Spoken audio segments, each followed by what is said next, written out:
Bon, il y a une culture, une identité, voire même une communauté de langues, encore que même en ce qui concerne les langues, vous savez qu'il y a plusieurs langues kurdes, mais il y a aussi des organisations qui ont des visions différentes de ce que doit être finalement l'avenir des Kurdes. Et de ce point de vue-là, on a un petit peu deux visions qui est au sein de l'ensemble des zones peuplées par les Kurdes. D'un côté, je dirais une vision qui est un peu celle de l'État kurde dans un seul pays, qui est celle poursuivie notamment par les Kurdes irakiens, ou en tout cas leurs organisations dominantes que sont le PDK, l'UPK.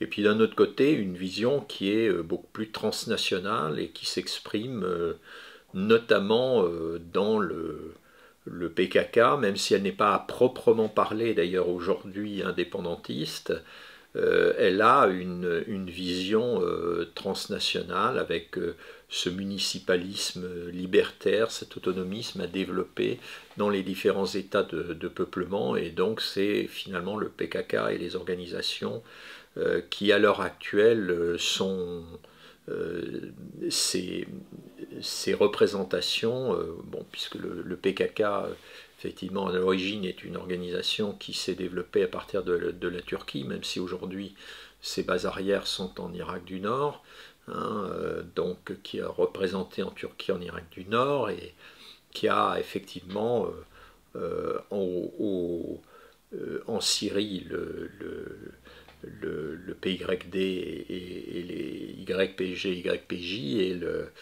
et en Iran le BJAK, donc des organisations qui ont une vision un peu transnationale.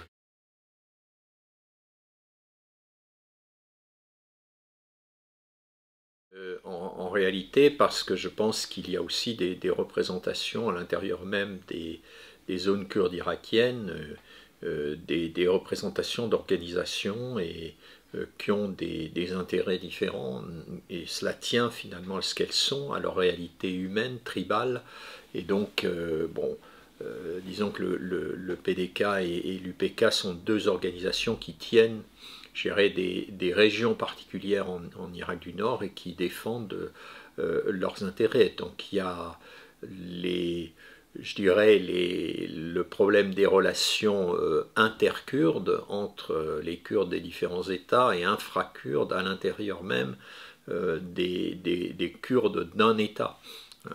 On pourrait faire les mêmes observations d'ailleurs en Syrie ou en Turquie. Où en Turquie, il y a aussi des Kurdes qui ont une vision de leur action qui est une vision politique et légale, et d'autres qui ont une vision au contraire armée, qui poursuivent une lutte armée. Donc il y a des différences d'approche, et au-delà de ces différences d'approche, je pense qu'il y a des différences d'intérêt sociopolitiques et même intérieures à la société kurde elle-même, aux différentes tribus kurdes.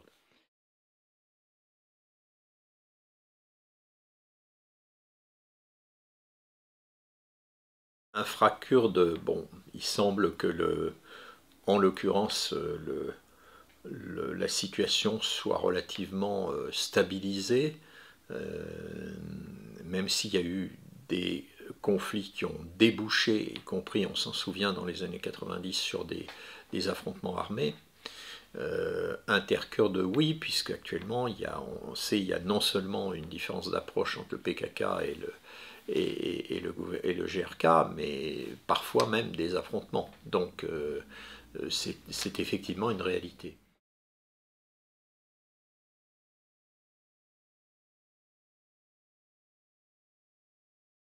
Oui, c'est encore que les menaces extérieures contre les Kurdes ont tendance plutôt à les rassembler. On l'a vu au moment de l'offensive de Daesh. Mais même si elles ont tendance à les rassembler, elles ne règlent pas, elles ne font pas disparaître les clivages qui réapparaissent, notamment en situation de stabilisation, voire même qui non seulement réapparaissent, mais dégénèrent.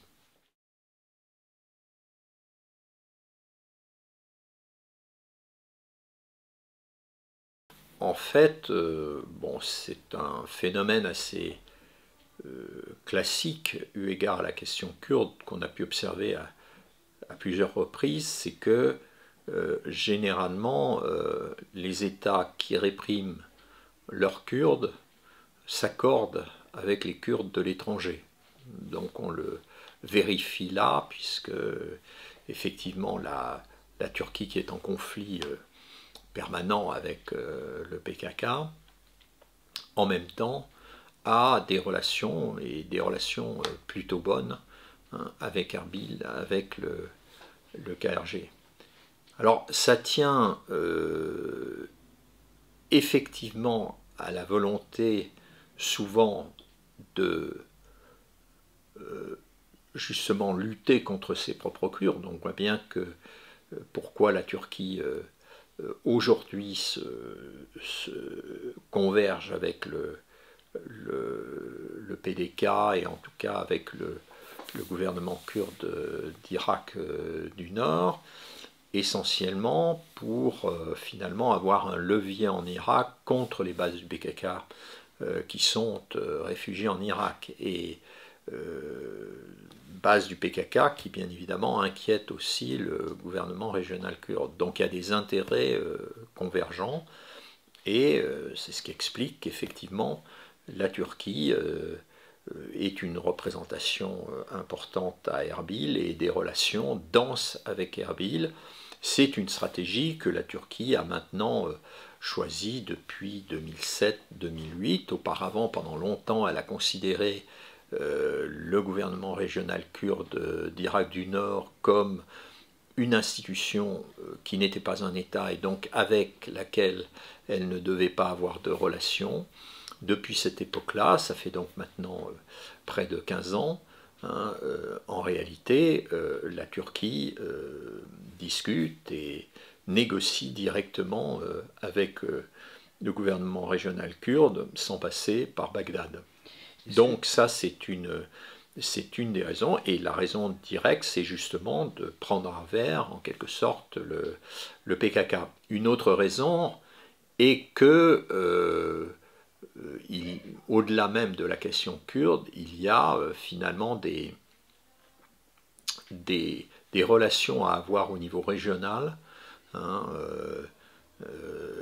la Turquie a pris pied, on peut le dire, hein, depuis plusieurs années maintenant, mais c'est particulièrement caractéristique ces 2 dernières années en Irak. Elle a pris l'habitude de lancer des interventions en Irak, mais elle est quasiment maintenant présente en Irak du Nord en permanence.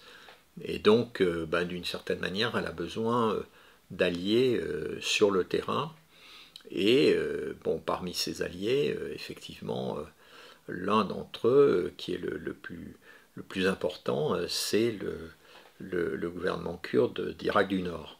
Donc voilà, des raisons, je dirais, purement domestiques, d'une certaine manière, et des raisons internationales.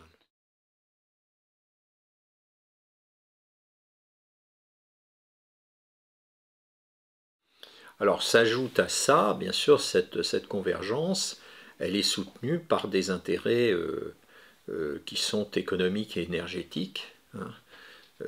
D'une part parce que la Turquie exporte le pétrole du KRG, et d'autre part parce que la Turquie également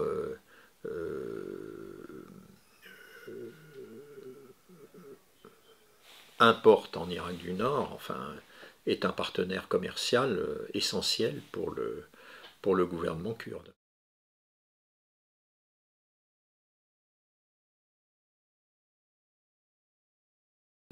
C'est quelque chose qu'on observe depuis maintenant 2 ans, depuis les fameuses opérations Penché, c'est-à-dire les opérations qui portent le nom de code GRIF.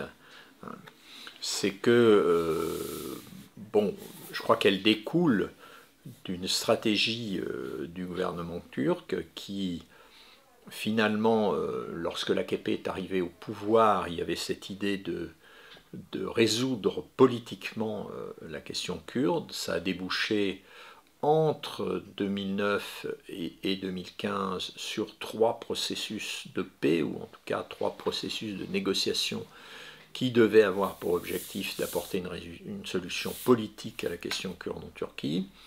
Depuis 2015, le gouvernement turc a changé de stratégie et joue une carte qui est beaucoup plus nationaliste, et qui consiste à essayer, comme ses prédécesseurs, de résoudre la question kurde militairement. Alors c'est la raison pour laquelle la Turquie ne poursuit pas simplement cet objectif sur le sol turc, mais également sur le sol irakien, où se trouvent les bases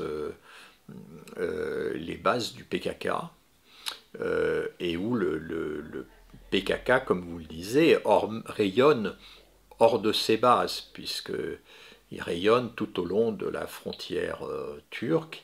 Et bien évidemment, la Turquie essaye de couper cette chaîne qui s'est créée à l'extrême nord-est de l'Irak, là où sont les bases du PKK dans les montagnes de Kandil, et qui vont jusqu'à la frontière syrienne, et en particulier dans les monts Sinjar. En réalité, l'obsession de la Turquie depuis que sont nés les printemps arabes, et depuis que la Syrie a basculé dans la guerre civile, c'est d'éviter que sa frontière arabe irako-syrienne ne devienne une frontière kurde. Donc c'est ce qui explique effectivement que désormais on ait une présence quasi permanente en réalité de l'armée turque dans le nord de l'Irak.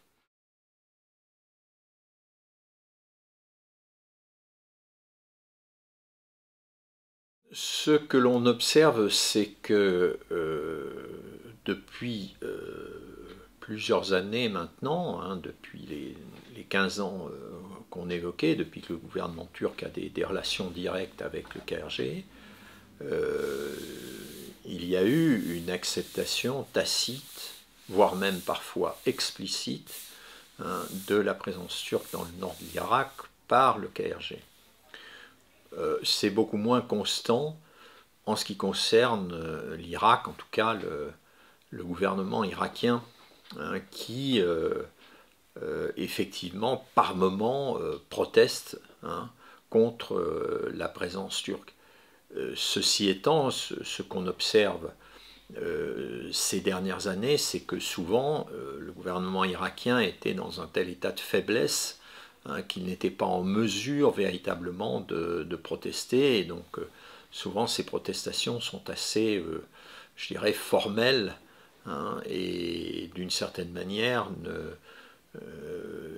n'arrivent pas à rompre, je dirais, cette routinisation en quelque sorte de la présence turque dans le nord de l'Irak.